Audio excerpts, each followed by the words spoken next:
Welcome on my first step ever.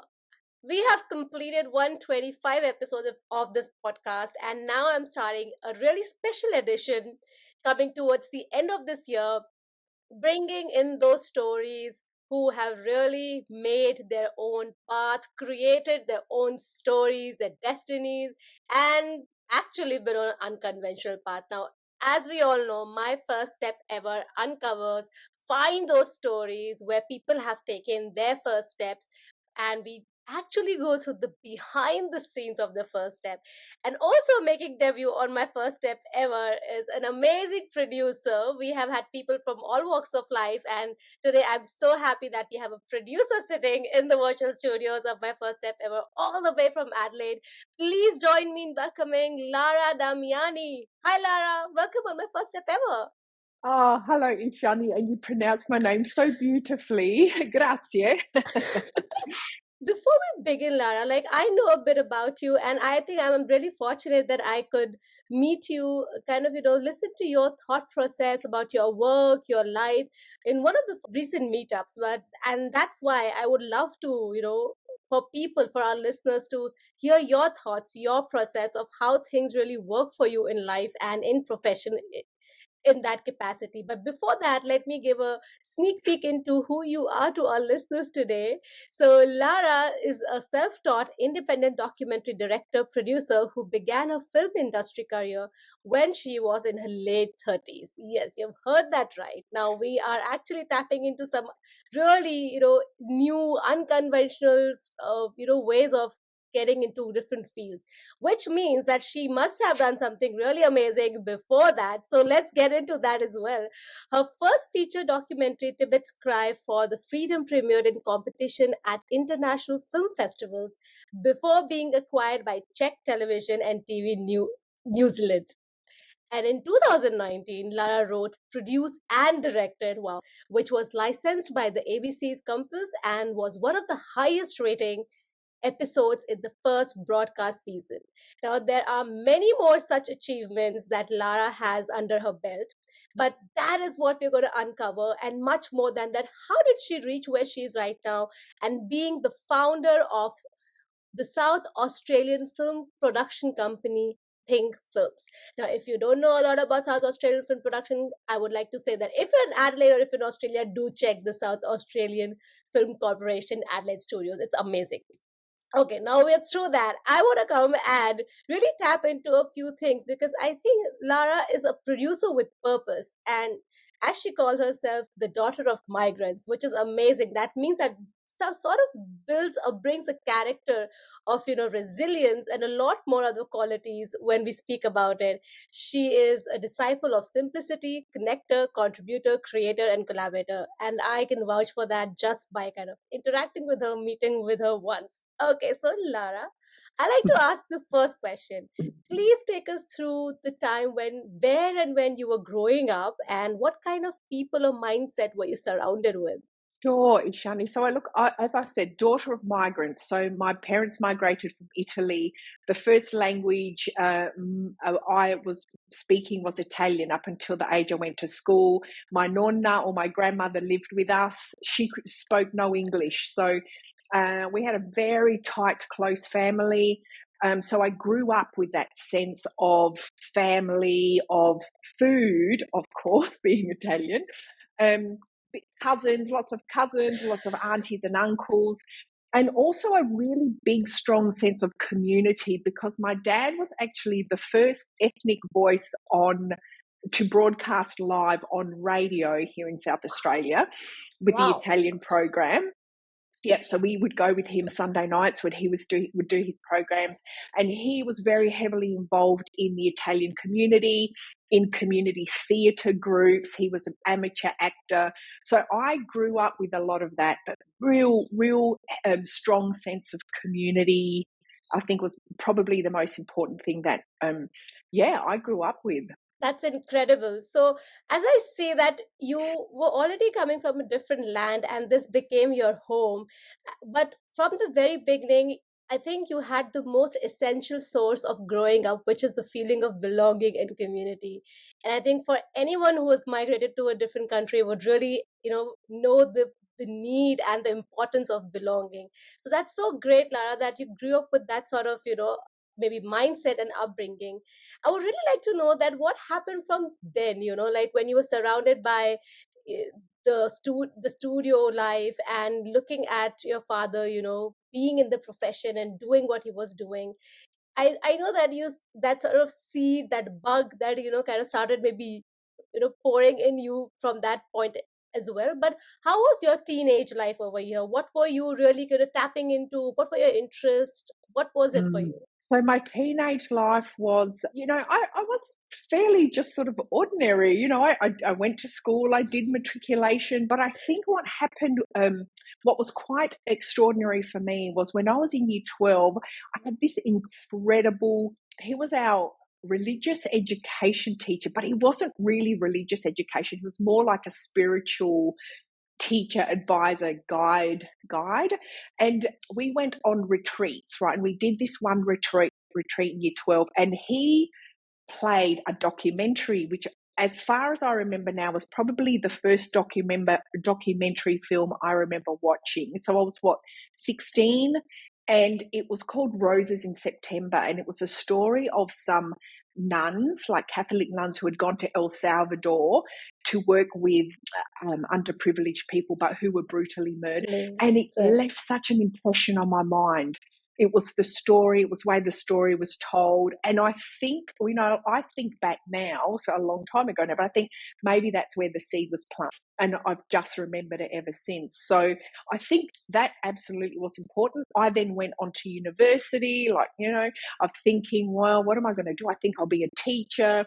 No, actually, sorry, I wanted to be a psychologist. So I did my first year psychology, and I failed my statistics exam dismally, and I Oh, hated working with rats. So I left oh, university after, yeah, because it was like, I remember you had to do these experiments with rats, and oh I my thought, God. nah, psychology's not for me. So I left psychology. I left uni after 2 years, and then I actually went to, back then it was a TAFE. Like, I went to TAFE, I learned Yeah, how to type and do shorthand, which is absolutely of no value today. But then I found a job, and it was my very first ever job, working with the South Australian Fishing Industry Training Council. And I was the administration officer. So back then we had federal government Department of Education. They were funding industry training advisory bodies, and this was the Fishing Industry Training Advisory Body for South Australia. And I had an incredible mentor. So the executive officer at the time, so called important. Ian Fraser, was a wonderful mentor, and he taught me a lot and really encouraged me to, I think more, think about, differently. And so I actually applied for his job a few years later, and I got laughed at, sort of, but I Okay. didn't get it. But, well, I didn't really get laughed at, but I'm sure a few people were sort of smiling because I was really young. I was like 22. I And like the confidence. yeah, I didn't get it the first time, but I applied the next year. I was 23. I got the job, and I was the youngest female executive officer in the Australian fishing industry. And That that's where I learned the difference between sinking and swimming. And I was working in a very male dominated industry, and really learned a lot about the corporate world, about business management, and all those sorts of things. Lara, that is amazing and incredible things that you have taken us through. I want to kind of unpack a couple of things over here because I feel these were the important building blocks of where you are today. And this is exactly where our listeners also, come in. They are the disruptors, the youth across the globe. Maybe they are in a certain path. They're very confused at this point in time that what's going on in their life, whether what they're doing Mm. will make sense or not. But from listening to your journey so far, which has been incredible, you deciding to do psychology, giving it a go, but kind of understanding this is something not that you want to maybe do. Then you find yourself somewhere in an administrative and executive position at such an early and young age. I want to kind of understand over here also more like an advice to our listeners today, that what was really going on in your mind at that point in time when you thought of applying for a post which generally people wouldn't even think of, because of maybe the age or maybe the experience. What really gave you the confidence of doing that? And this is a second question, which probably I like to kind of ask like a follow-up question, like when psychology did not work for you, how did you transition from that place to coming to this new role? What were you feeling back then? I'll start with your second question, when psychology didn't work for me. I think I'm just one of those people that is quite adventurous and quite curious, right? So if something doesn't work, I don't let it stop me. It's like, right, what's the next thing? Amazing. So when I finished uni, I think I remember I had a boyfriend at the time. I was 18 and he had a fishing boat, right? So I was quite like Oh, fishing. And so then I walked into employment office and there was a job on the board for this organisation called Fishing Industry Training Council. So I think that's kind of, I probably didn't think too much about it. I just thought, okay, that's great. There's a job, might be interesting. And once I got that job and started sort of understanding what it was and what it could be, I really sort of just, got sunk my teeth into it. Strangely enough, quite enjoyed it because it was all new, absolutely new. And I think that's really what excited me, was like, I love things that are new and I love adventures. And the first part of your question, I think partly it's just my character. Like I will go and do things. Like I'm not afraid of picking up the phone and talking to strangers.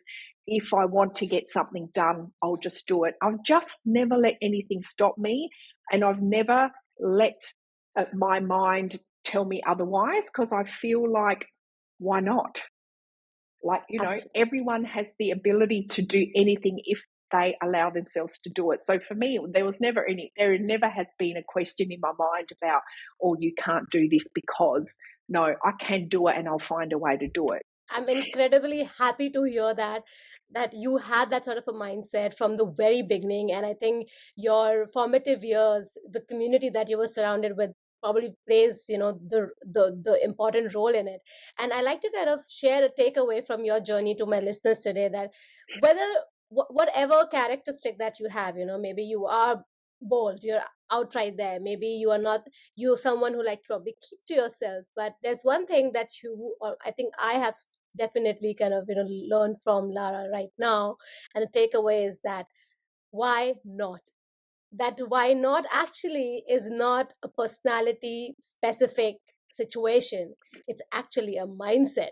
And I would really Yeah. like to kind of kind of reiterate that to our listeners today. Thank you so much, Lara, for being so candid with us today, taking us through your ups and downs so far. And from here, I think a very interesting journey started before we come to your first steps of being a producer, the amazing founder of Think Films. You had a good share and experience of in the communication, marketing, and PR and media industry, as you mentioned. We would love to hear how did that journey start, and if you can take us through your top three maybe challenges or failures that you might have faced and what you learned out of it.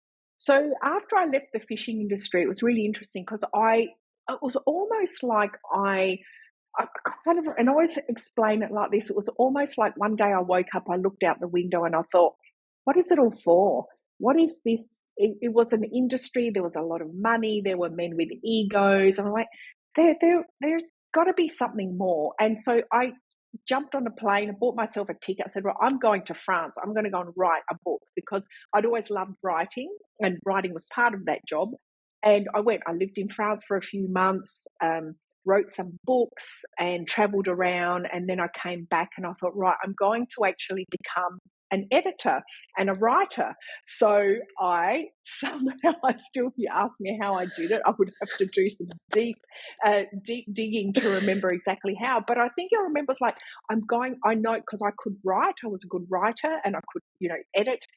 And I thought, right, I'm going to go and try and find ways to become a freelance writer. And I went out there and I started getting all these clients.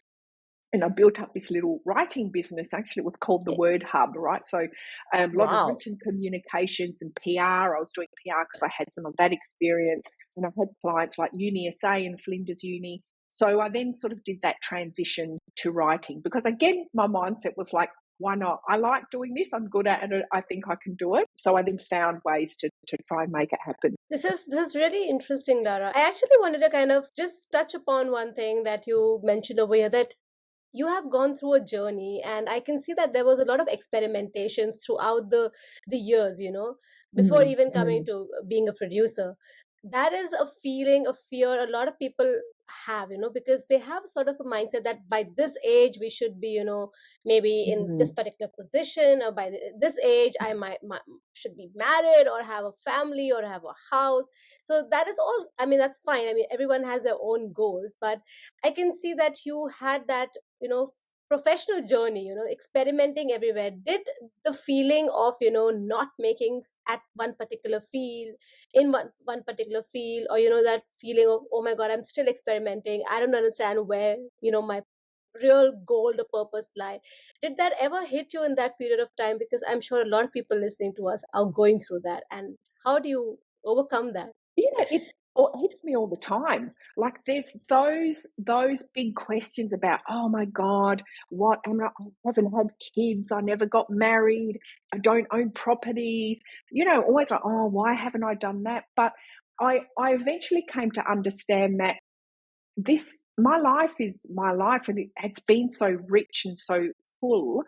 And as much as difficult as it is for all of us, I think, to try and find ways not to fall into those social norms, I think it's about understanding your own purpose in life, your own meaning. And when you know that and you find happiness out of that, everything else is just, you can flick it away. It's like, it's not important. And I came to that lesson that material things were not important a long time ago. And that Amazing. has really helped me, because I think when you're attached to things, you're attached to people's opinions, life is way too difficult. So I think once you understand that, your purpose is your purpose and everyone's goals are different, that certainly helps. Lara, again, thank you for, sharing that. It's very, very, very important for us to, kind of share our own thinking about how life can be for different people, and it need not be, measured by a certain standard that people set out Mm, for us. This mm, podcast is really setting that kind of, message out there, that this is your life, and when you have your own values, your goals, your timeline, your life is much more richer. As you mentioned, that is such a beautiful mm, thing that you've mentioned, that your life is so much more richer. And from there, I want to know that once you had this amazing and glorious couple of, I think, a decade long experience of, being in writing and doing PR, finally we come to a stage where you somewhere got that feeling, I want to be do my own documentary. And from what I know, that you really, really paved your way for your first documentary to get that done. We would love to hear how mm. that particular journey of how did that start, and what was the challenge you faced. Mm, mm. Okay, so it started for me back in 2006, and I had started reading the Tibetan Book of Living and Dying, and for me, it was a real eye opener in how Tibetan Buddhists think about death. So, coming from a Roman Catholic family where death was like no one really spoke about it. When someone died, you didn't know what to say. I really found the Tibetan thinking around dying an incredible mindset, using that word. And also, I was really fascinated about, and have always been fascinated about countries that are oppressed by other countries. And we see it, it's happening right around us all the time.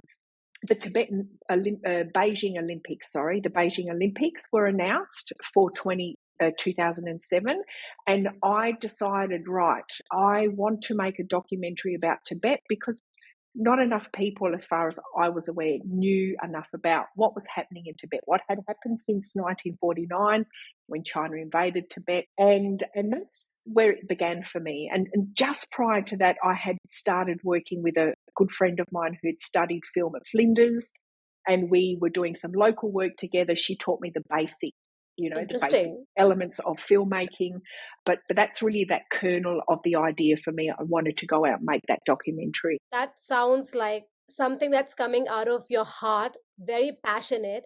And often, Mm. Lara, I would say that a lot of people do feel passionately about something, but they never really, act on it. So I'm really happy to know that you really acted on that and you went on to make your first documentary.